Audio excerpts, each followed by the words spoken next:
Welcome to On the Level, a new video series in which I play excellent video game levels alongside the designers who made them.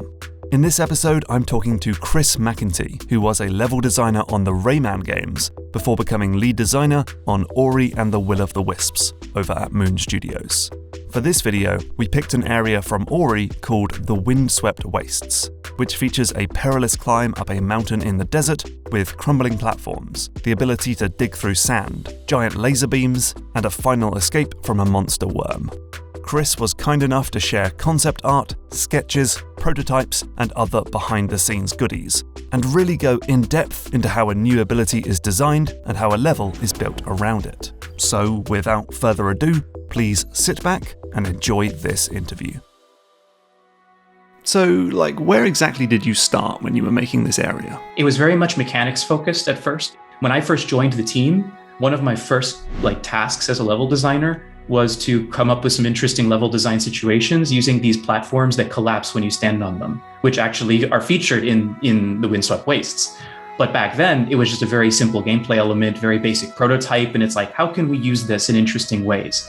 And so I did a bunch of sketches for how we could use these platforms. For example, I liked this one where it's sort of multi-use, right? So first you have to jump on the platform, don't touch the ground, then jump over again. And then when it comes back on the other side, you use it to then get up to somewhere higher. Or something like this where you have to force yourself to drop down, catch yourself after dropping, and then use a double jump to get out. And just playing with all kinds of different, just on paper, really, what would be interesting ways to use this gameplay element. I think my favorite take on it is up here, where you have to intentionally break the platforms to guide this projectile across the room.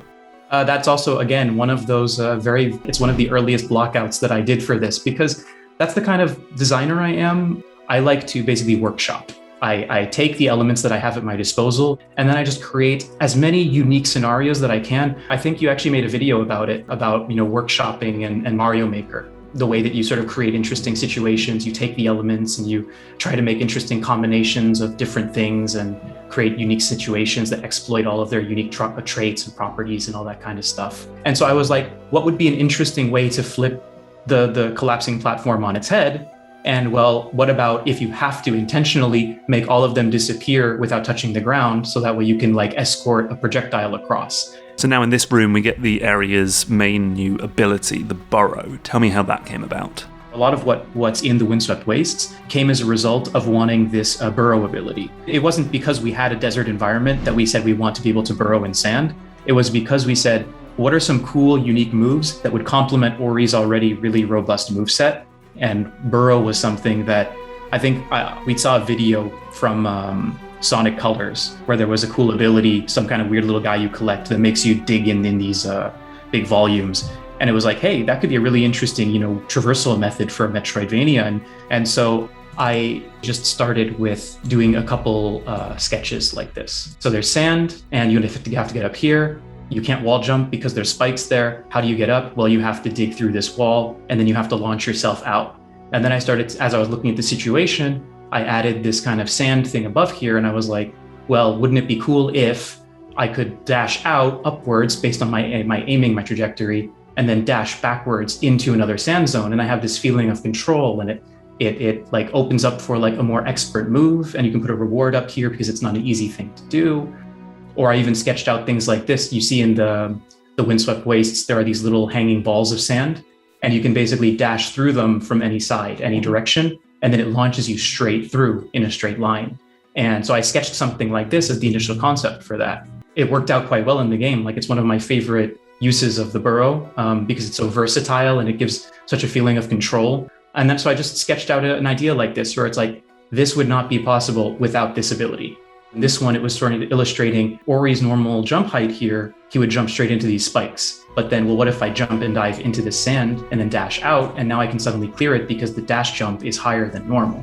Then what I would do is I would actually just recreate these situations in the blockouts. And then that's when we would take it to the programmers and say, okay, look, we have these environments. We want to be able to play them the way that they're illustrated in these schematics and everything else. We got some animations from the animation team. And then we would basically get the first playable prototype of it. And that became very exciting because it was like, up until that point, it had just been something on a concept. It was just something that existed in our minds of like, this is how I imagine this playing.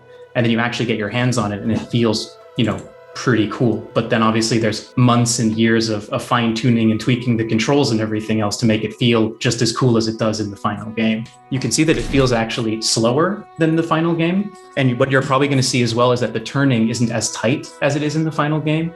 And the original intention was I wanted it to feel a bit tricky to control, that it felt like there was some, friction in the sand and you're not as nimble as you always are and everything else. But the more we play tested it with the team, the more we tightened it up, because ultimately Ori controls are tight, like all around. And in the end, I'm happy that we got there, right? It's just one of those things that when you're in the process, you don't immediately see these things.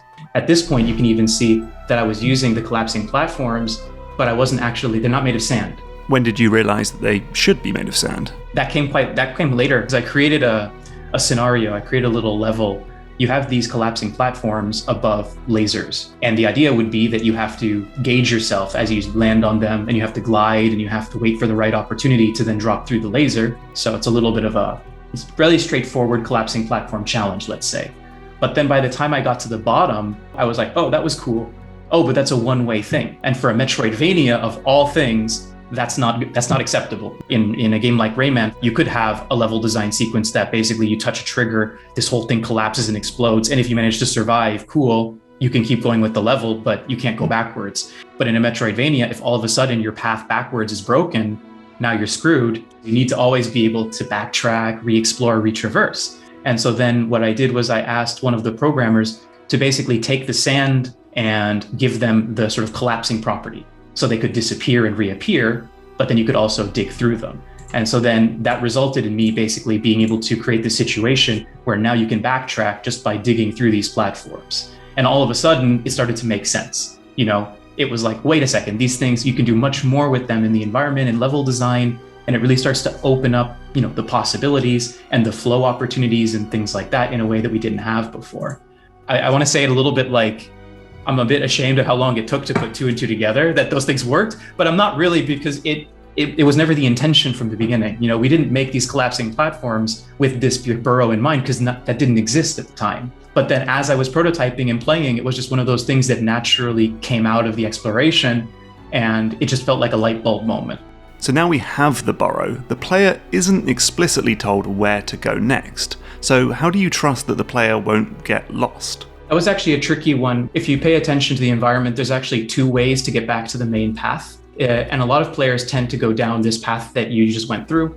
But then there's actually another path that leads you sort of to the golden path as well. We want the players to feel like they have options and that they are free to sort of explore and discover and see what's exciting and fun to do with the burrow now that they have it. We kind of wanted that feeling of openness and discovery, as opposed to it just being, now get to the main path and get on with it pretty much. But the bottom line is that all roads kind of lead to the same destination, so that no matter what, you're going to eventually land on where you have to be. As the level is going along, the difficulty is slowly increasing. How do you maintain a good difficulty curve throughout the area? So as a designer, you kind of have to gauge the difficulty of adding extra layers on top of certain mechanics, like the burrow, for example. So having to then aim and burrow through a ball like this is something that's far more complicated to understand and do and perform than it is to just simply stand on a sand floor, hold down, and then press the burrow button. And so it's about understanding the layers of complexity that are added on top each time you change up the recipe, or you change up the elements in a given situation, and then sort of gauging that, where should that best be placed, what comes first. And there's also one thing you really don't want to do is take the learning for one specific element in isolation and kind of get it all over with in one row. Like, you don't want to just say, okay, here's all 3 or 4 difficulty escalations of one specific gameplay element, and then completely move on to another one. You kind of want to, intersperse them and mix them around and everything else, so that way it feels like there's variety throughout the experience. The whole area is absolutely packed with secrets to find. What's your process for hiding these things? We don't go for the crazy obscure secrets. I think for example, this secret is a perfect example of how we tend to do it, where what you'll see is that there's a little lip when you're out of the secret wall. that guides your eye and tells you there might be something behind here. And it's the same for sort of broken, breakable walls. We kind of have these visuals that indicate that this wall is different from others without making it super obvious, like here's a giant crack in it, like a bombable wall in a Zelda game. I'm personally not a fan of the hidden barrels in the old Donkey Kong games that are just like off the edge of the screen that you just can't even see. Where you just have to like kill yourself. Exactly. It's just basically you have to keep jumping off the bottom of the screen in random places and hope that you manage to land in a barrel. At the end of the day, we want people to find secrets because we want them to feel smart. We want them to feel like they've accomplished something. And so everybody should have the ability to find many of them. I really love this room with the giant laser beam. Tell me about how you made this. This was one of the oldest ones. It was there in that very, very first demo that we sent to Microsoft. It was one of the early things that I prototyped because it felt like, well, this is a crazy thing, like having to kind of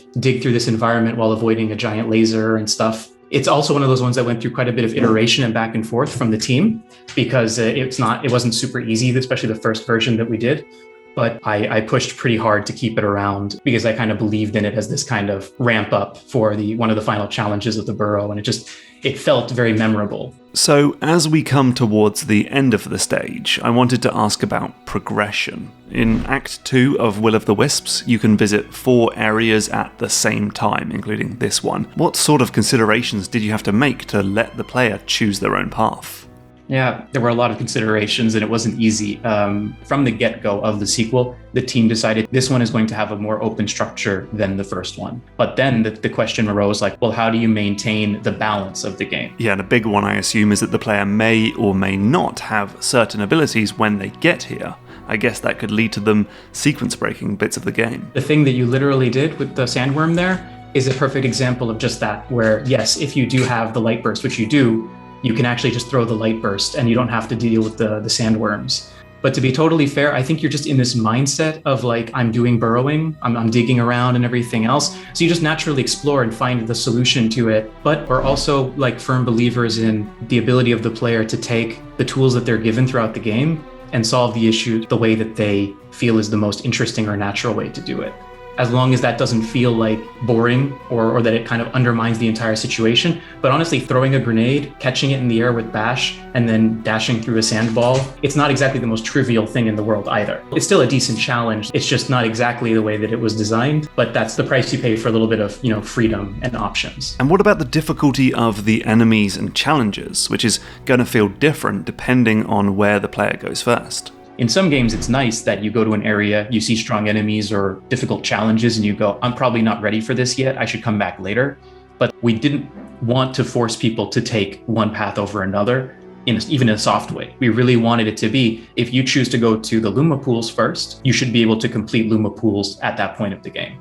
And interestingly enough, the Windswept Wastes, it was kind of an outlier from the rest of those areas because it is the last area you have to do to be able to progress the story forward. But we decided to not block it off and say, no, you can't even enter the Windswept Wastes until you've done all these things. We wanted to still give you a chance to discover this cool desert environment and get this new cool ability quite early. But there had to be something at a certain point in the progression that told you can't go forward anymore. You need to go off and explore the other areas. Were you worried that it might be a bit anticlimactic if you got all the way to the end of this area only to find a dead end? Yeah, definitely. And I mean, it did come up when we were playtesting, and we tried our best to really make sure that it didn't feel as anticlimactic as possible. We put fast travel spirit wells as close to the entrance of that temple as possible so that you can always fast travel right back without having to redo the entire area all over again. And so right now, you might feel a little bit like, what did I come here for? But at least you leave with a cool new ability, having gained some experience, leveled things up, found some shards and buffs and things like that. And also you have a fast travel zone where you can easily come back later. So in the end, it was, again, one of those trade-offs that we decided to make, but it definitely didn't break the experience from what we observed and how we felt. So the final part here is very different to the ends of the other areas in the game, right? Exactly. The Wind-Torn Ruins originally was a dungeon where you're going to explore new mechanics, get a new ability, which was the drill, which actually would let you kind of burrow through really thick rock blockers, which ultimately got cut because it wasn't admittedly the most amazing versatile skill. We wanted every ability to feel like it really changed the way that you play, not just gave you a key to open a door or something like that. But yeah, so it was originally meant to be a dungeon, but then when it came down to like production concerns, we made the decision that it just wasn't necessary. And we decided that we would turn it into this linear storytelling moment. And it actually turned out to be perfect for pacing because you've already done all these intense platforming challenges with the burrow leading up to this. And you're about to go into one of the hardest challenges in the entire game. And it's just been really important for the pacing of the overall experience to sort of break it up every now and then. Let's talk about these escape sequences. How do you design them so they're hard enough to be a challenge, but not so hard as to be tedious? It's funny because if somebody doesn't escape on their first try in the team, it's too easy. I did it on my first try. So everyone kind of acknowledges the fact that an escape needs to be something where you at least die once or twice, but nobody wants to die 5 times or 10 times in an escape because then it starts to get really frustrating and it feels like trial and error. So there has to be a lot in an escape that feels intuitive and natural, that you see it on screen and you know immediately how to overcome the challenge. Let's say like 60-80% of the escape has to kind of flow naturally while being challenging. But then there can be like 20% where there's a couple curveballs thrown in there that catch you off guard or surprise you. It still has to be reactable. It shouldn't be that you touch a random trigger and a thing falls on your head and you die, because that's just not fun. It has to feel like I had the time to predict this thing. I had the time to read the situation. I just sort of failed to do so. And I can do better next time.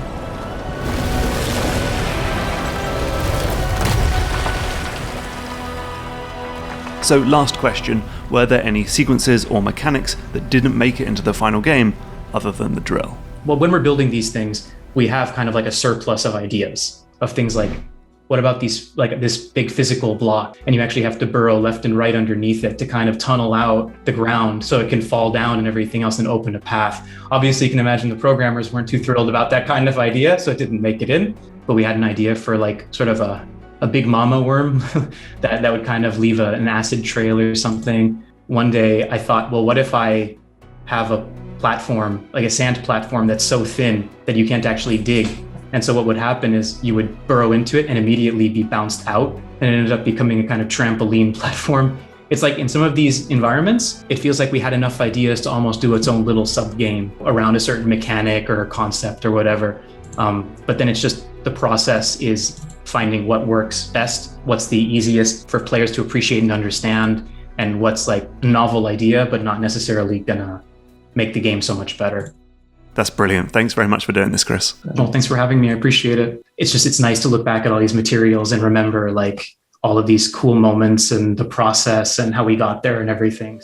And so there we have it. I thought it was amazing how we saw the burrow mechanic go from inspiration to sketches to prototype to the final in-game ability. My thanks to Chris for his time and transparency. This was, of course, just a pinch of the full interview, so if you want to see the entire thing and support the show, the full version is now available to everyone who supports GMTK over on Patreon. Speaking of supporting the show, if you like what you just saw and want to show your appreciation, please check out this quick YouTube ad break. Stick around afterwards for an indie game recommendation. Okay, my recommendation this time is a game called Dorfromantik. It's a cross between a city builder, a tile-based board game, and a puzzler. You've got to plop down tiles featuring forests, lakes, towns, and more, and you'll need to think carefully in order to solve mini-quests and objectives. It's very clever, it's super relaxing, and it strips down city builders to their DNA. Dorfromantik is in early access now over on Steam.